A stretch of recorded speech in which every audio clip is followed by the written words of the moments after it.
भाभी, मेरे हिसाब से ना हमें जमुना ताई और रीत की बातों को ना ऐसे अनसुना नहीं करना चाहिए था। हम अपनी रीत को बहुत अच्छे से जानते हैं। वो मुश्किल से मुश्किल समय में भी ना सच का साथ कभी नहीं छोड़ती, वो झूठ कभी नहीं बोलती। भाभी, ध्रुव और उन्नति का तो रीत ने हमेशा से भला चाहा है, तब भी जब वो उसे गलत समझती थी।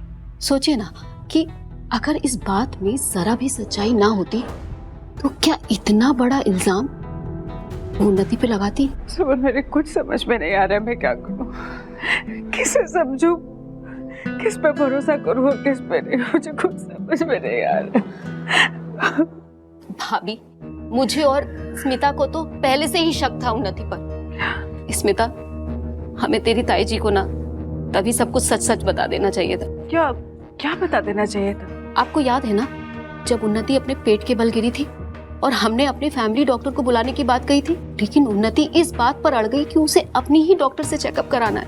क्या कर रही हैं आप? मुझे नहीं चेकअप करवाना इनसे। मैं वापस चेकअप क्यों कराऊं जब मैं ऑलरेडी करा चुकी हूँ?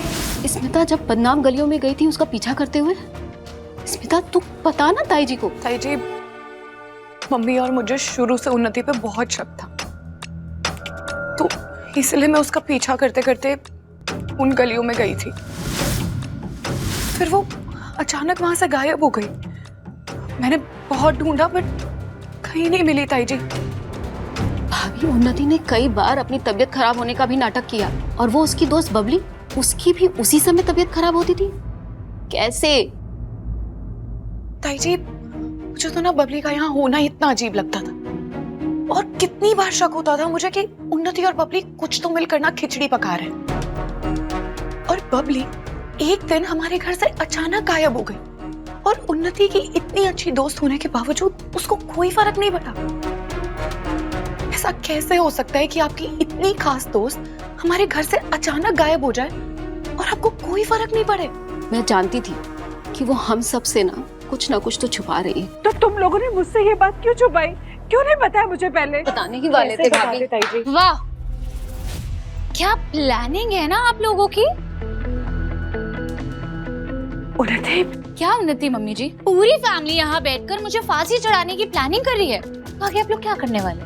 मैं आप लोगों को और रिपोर्ट्स दिखाऊं, अपने स्कैन्स दिखाऊं? तो सब तो प्रूफ ऑलरेडी दिखा चुका है ना आप लोगों को। उन्नति बेटा, कोई तुम्हें यहाँ कुछ नहीं कह रहा है। मम्मी जी प्लीज, मैंने एक एक शब्द सुना जो स्मिता और चाची ने बोला। आप लोगों ने मान ही लिया ना मैं झूठी हूँ, तो ठीक है, मतलब रीत भाभी का मकसद पूरा हुआ। उन्होंने फाइनली आप सबके दिलों में मेरे लिए जहर भर दिया। उन्होंने हम सबको मेरे खिलाफ कर दिया।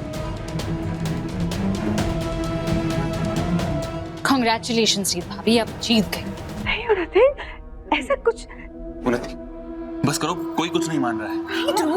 जस्ट बिकॉज रीत भाभी को जज बनकर मुझे सजा देनी है, इसका मतलब ये नहीं कि मैं रोज कटघरे में खड़ी रहूंगी। ध्रुव, मैंने ना डिसाइड कर लिया, मुझे अब इस घर में रहना ही नहीं। जिस घर में मेरी कोई इज्जत नहीं, मैं उस घर में क्यों रहूं? आप सब लोगों को मुझे झूठा बोलना है, जज करना है, जो करना है आप कीजिए। मैं ये सब और बर्दाश्त नहीं कर सकती। उन्नति, उन्नति, ऐसा घर छोड़ के नहीं जाते हैं। मम्मी आप समझाओ ना इसे प्लीज। बेटा प्लीज, बेटा देखो तुम्हें गलतफहमी हो रही है, यहाँ कोई तुम पर इल्जाम नहीं लगा रहा। प्लीज आप लोग मुझसे दूर रहिए। मैंने डिसाइड कर लिया, मैं इस घर में नहीं रहूंगी तो नहीं रहूंगी, और मैं कोई कैदी नहीं हूँ कि आप लोग मेरे साथ जबरदस्ती करेंगे।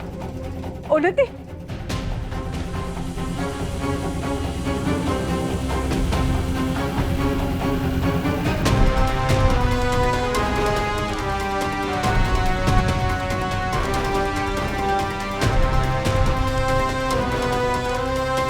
मुझे कैसे भी करके रीत भाभी से पहले राघव भैया के पास जाकर किसी भी तरह उन्हें अपनी तरफ करना ही पड़ेगा।